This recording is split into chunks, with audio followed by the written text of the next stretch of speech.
अस्सलाम वालेकुम, मैं हूँ फ़िज़ा और आज मैं आपके लिए बहुत ही मज़ेदार सी रेसिपी लाई हूँ। अगर आपके बच्चे खजूरें नहीं खाते हैं तो इस तरीके से आप उन्हें खजूर की खाने की तरफ ला सकते हैं, उन्हें अट्रैक्ट कर सकते हैं, क्योंकि बच्चों को अट्रैक्ट करें तो वो हर चीज़ खा लेते हैं। तो ये मज़ेदार सी टॉफ़ी बना के आप उन्हें दे सकते हैं और रमज़ान में इफ़्तार में भी इंजॉय कर सकते हैं।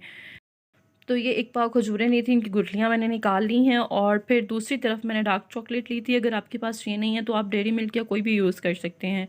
2 चम्मच दूध मैंने इसमें डाला, इसलिए डाला क्योंकि मैं इसको माइक्रोवेव करने लगी हूँ।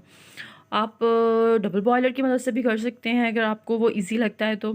दूसरा थोड़ा-सा ये जुगाड़ लगाया था मैंने, बटर पेपर का पाइपिंग बैग बनाने की कोशिश की थी और सीरियसली 50-50 था। मतलब वर्क भी किया और नहीं भी, बस काम चल गया। तो ये नोज़ल्स मेरे पास पड़ी हुई थी, इसको मैंने अंदर डाल दिया।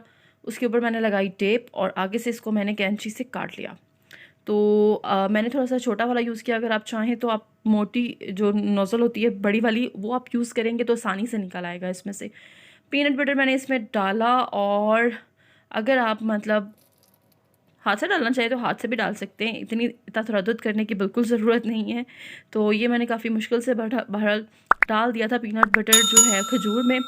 अच्छा, इसके साथ इसमें चॉप किए हुए मैंने थोड़े से आलमंड्स डाले हैं।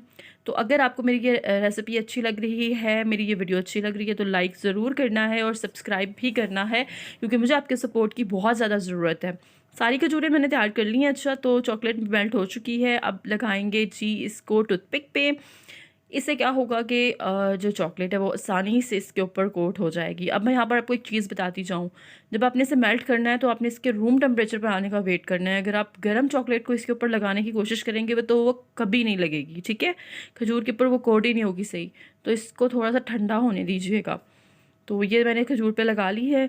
अब दूसरी खजूर मैंने इसमें बनाई थी, उसमें सिर्फ़ मैंने साबित जो बादाम था वो रख दिया था, क्योंकि मेरा बेटा नहीं खाता। तो मैंने फिर थोड़ी-सी थोड़ा-सा कुछ अलग भी ट्राई किया था और ये भी बड़े मज़े की टॉफ़ी बन जाती है। तो आपने बच्चों को ज़रूर बना के दीजिएगा और बताइएगा उनको कैसी लगी। इसके साथ-साथ ये इफ़्तार में भी एक यूनिक सा आइटम हो जाता है। वही खजूरें अगर आप खा-खा कर बोर हो चुके हैं तो अब कुछ नया बनाएँ चॉकलेट के साथ। उम्मीद है आपको मेरी आज की रेसिपी अच्छी लगी होगी। अल्लाह हाफ़िज़।